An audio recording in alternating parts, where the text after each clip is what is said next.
그러니까 얘네 사고방식으로는 사람들이 왜 더 좋은 집, 왜 더 큰 집에 살고 싶어 하는지를 이해도 못하고 설명도 못해. 왜? 그냥 주거의 공간인데 주거만 하면 되는데 이렇게 생각을 하니까 자기 내면에서는 그 주장, 집은 그저 주거의 공간일 뿐이다. 그저 생활만 할 수 있으면 되는 공간이다. 이 주장을 스스로도 받아들이지를 못하는 거야. 그러니까 이중성이 생기는 거라고.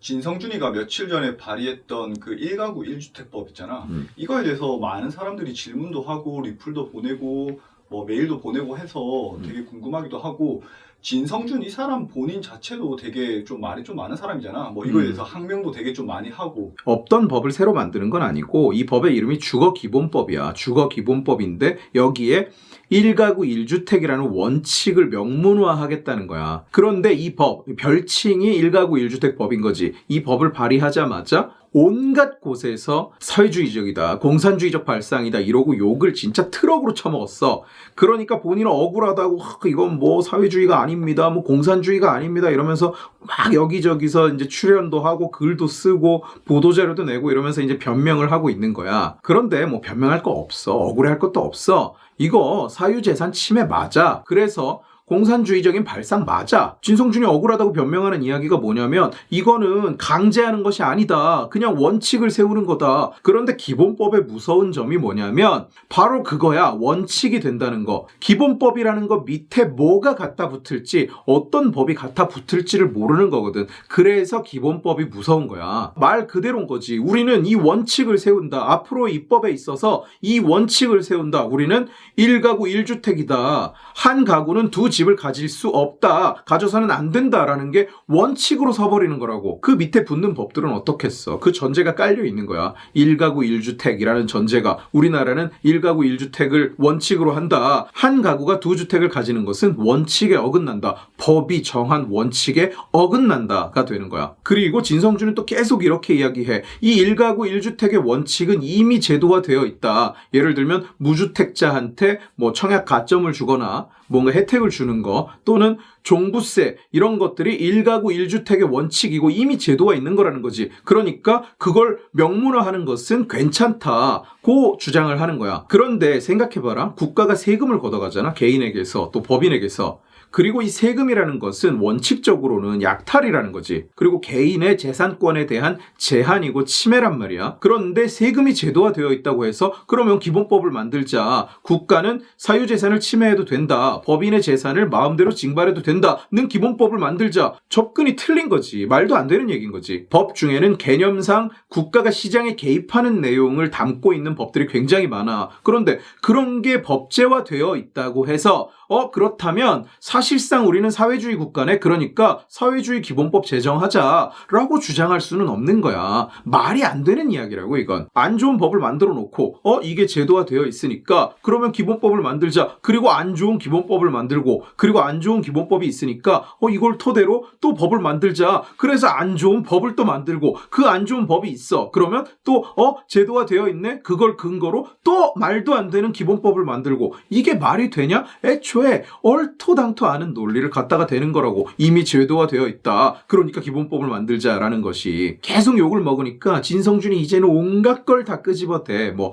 과거에도 이런 주장이 있었다. 뭐 누가 이런 주장을 했다. 그런데 따지고 보면 2007년에 1가구 1주택 국민운동 뭐 이런 게 벌어진 적이 있었어. 이걸 누가 했느냐? 뭐 참여연대, 녹색 뭐 무슨 연합, 그러니까 딱 그런 주장을 할 것 같은 애들이 그 짓을 했었어. 1가구 1주택을 해야 된다. 2주택 이상을 가지면 안 된다. 뭐 이런 운동을 했었다. 그냥 국민운동이야. 국민운동이 아니라 그냥 지들이 했던 운동인 거야. 지들이 주장한. 그리고 당시에 보수 정치인들도 참여했었다. 보수 정치인들도 동조를 했었다. 그렇게 주장하는 거야. 그런데 보수 정치인이 주장하면 그게 옳은 일이 되냐? 그게 좋은 얘기가 되는 거야? 무슨 얘기를 하는 거냐 지금. 근데 진성준이 말처럼 진짜 보수 정치인이 그런 주장을 했어?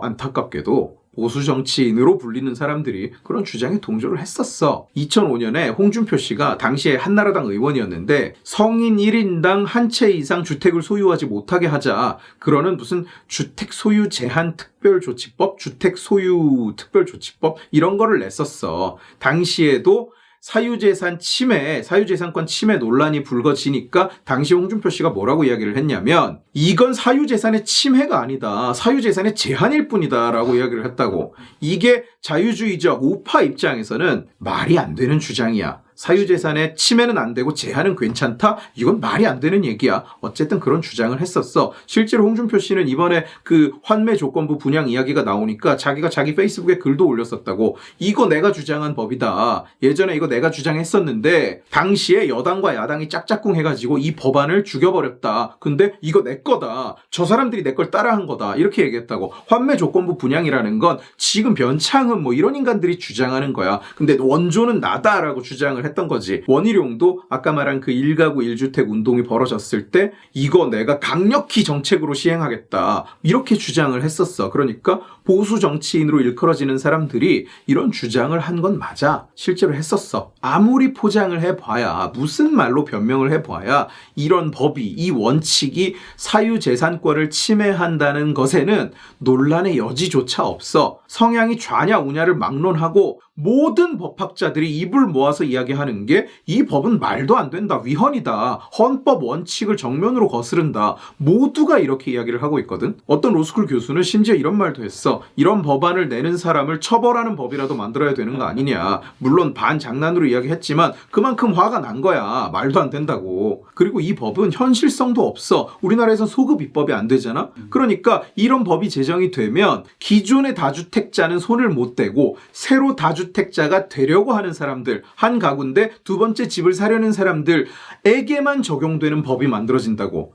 그러면 차별이 생기는 거잖아. 법의 적용에. 말도 안 되는 얘기인 거야. 이걸 어떻게 적용할 건데 여기에 대한 생각이 없는 거야. 그리고 또 한 가지는 1가구 1주택이라는 원칙으로는 외국인을 통제할 수가 없다는 거야. 그러면 어떤 일이 벌어지겠냐.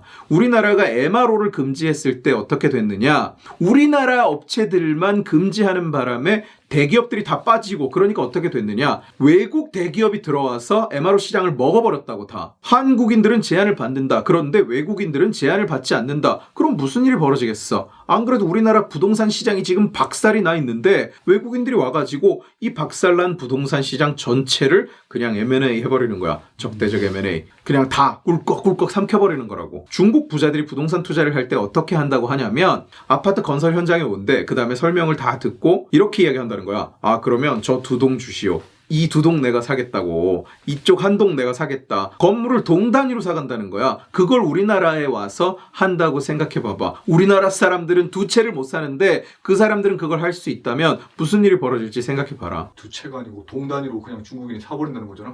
진성준을 비롯해서 저쪽 인간들이 부동산 이야기를 할 때 예를 들면 뭐 변창흠이든 김현미든 문재인이든 이런 인간들이 부동산 이야기를 할 때 계속 이야기하는 게 계속 주장하는 게 뭐냐면 집은 거주의 대상이다. 투기의 대상이 아니다. 이렇게 이야기를 한다고. 사람들이 거기에 길들여져 있어. 아, 집은 거주의 대상이구나. 투기의 대상이 아니구나. 그런데 생각해봐라. 투기와 투자의 차이가 뭐냐? 내 장담하건대 그렇게 이야기하는 인간들 앉혀놓고 투기와 투자의 차이가 뭐냐 말해봐라. 이러면 제대로 이야기하는 인간 아무도 없을걸. 전부 얼토당토 아는 이야기만 하고 있을걸. 무슨 뭐 정보가 많으면 투자고 정보가 없으면 투기다. 그러면 부동산을 한 10년 연구하고 집을 사면 집을 막 100채 사면 그건 투기가 아니네? 투자네? 근데 자기들은 그건 또 투기라고 부를 거란 말이지. 집도 땅도 그냥 자산의 한 종류거든. 현금성 자산이 있고 뭐 주식도 있고 금도 있을 거고 상품권도 있을 거고 회원권도 있을 거고 그냥 자산의 한 종류라고. 부동산은 다르다? 사람이 들어가 살아야 되니까. 또 뭐 교통도 있고 위치도 있고 뭐 그런 요소가 있어서 다른 자산과 다르다? 아니야. 다른 자산도 똑같아.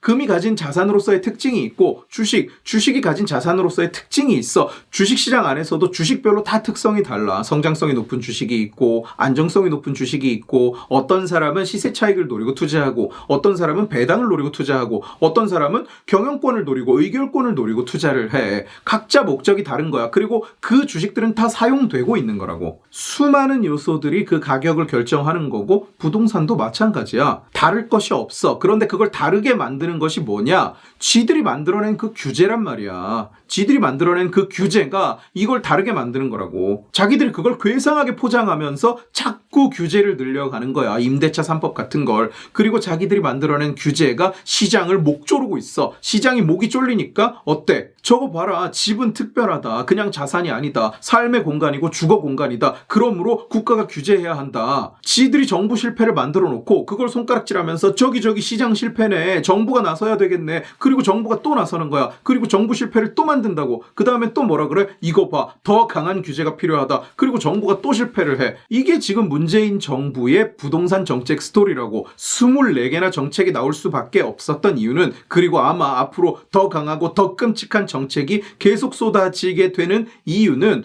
얘들이 이걸 받아들이지 못하기 때문이야. 지들이 실패한 거라는 걸, 정부가 실패한 거라는 걸 받아들이지 못하기 때문에 계속 괴상한 규제, 괴상한 원칙을 만들어내는 거라고. 우리가 1가구 1주택이라는 원칙만 정해놨어도 이런 일이 벌어지지 않았을 텐데 라고 이야기하는 거야. 그렇게 오해하고 있는 거야. 그러니까 얘네 사고방식으로는 사람들이 왜 더 좋은 집, 왜 더 큰 집에 살고 싶어 하는지를 이해도 못하고 설명도 못해. 왜? 그냥 주거의 공간인데 주거만 하면 되는데 이렇게 생각을 하니까. 그래서 몇 평이면 몇 명이 살기에 충분하다 이런 이야기가 나오는 거야. 13평이면 4인이 살 수 있다 이런 이야기가 나오는 거라고. 그러면서도 자기들은 큰 집에 살아, 하나같이 큰 집, 대형주택에 살아, 1700평짜리 땅에 집을 짓고 사는 놈, 강남 대형 아파트에 살면서, 서초구 대형 아파트에 살면서 중대형 아파트는 과소비의 전형이다 라고 주장하는 놈, 이런 놈들이 왜 나오느냐? 이걸 이해를 못해서 그래. 자기 내면에서는 그 주장, 집은 그저 주거의 공간일 뿐이다, 그저 생활만 할 수 있으면 되는 공간이다, 이 주장을 스스로도 받아들이지를 못하는 거야. 그러니까 이중성이 생기는 거라고. 자기는 강남 아파트에 살면서 국민들은 강남에 살 필요가 없다. 자기는 1700평 부지에 지은 대저택에 살면서 국민들은 14평짜리에 4명이 살 수 있다. 이런 이중성이 나오는 거야. 강남 집을 팔겠습니다 해놓고 뒤에 가보니까 도저히 못 팔겠어. 그래서 청주 집을 팔아버리는 이런 이중성이 그래서 나오는 거라고. 자기가 말은 하지만 자기 스스로도 그 욕망을 이기지를 못하는 거야. 그리고 대한민국의 정치 전체가 그 잘못된, 그 왜곡되고 뒤틀린 개념에 매몰돼 있는 거야. 생각해봐. 보수 정당에, 그리고 그 안에서도 보수 이념이 가장 강한 사람 중에 하나라고 알려진 인물이 나서서 1가구 1주택으로 제한해야 된다. 이것은 사유재산의 침해가 아니라 제한이다. 이런 이야기를 하고 있는 것이 대한민국 정치계의 현실이야. 그만큼 한국 정치계가 이념이라는 것에 어둡고 이해를 못하는 거야. 내 역할이 무엇인지에 대해서 잘 모르는 거야. 그러다 보니까 표장사가 되면 표가 있는 곳엔 그냥 휩쓸려 버리는 거야. 오, 저도 동의합니다. 오, 저도 그렇게 생각합니다. 오, 저도 규제하겠습니다. 오, 저도 그런 법을 만들겠습니다. 봐라. 05년, 07년에 한나라당이 헛발질을 하면 그게 2020년에 진성준으로 돌아오는 거야. 봐라. 니들도 그랬지 않냐. 아니야. 우리가 진성준이 하는 변명을 듣고 아, 이쪽도 그랬구나. 그러면 문제없지. 끄덕끄덕. 이럴 게 아니야. 헛소리 하지 마라. 이쪽도 잘못했다. 그걸 레퍼런스로 삼아서 우리 앞에 의기양양하게 들이밀지 마라. 걔도 잘못했고 너도 잘못하는 거다 라고 이야기할 수 있어야 돼. 그건 이쪽에서 했던 이야기가 아니라 잘못된 쪽에서 했던 이야기다. 그냥 잘못된 쪽이었다. 지금 네가 그 잘못된 쪽인 것처럼.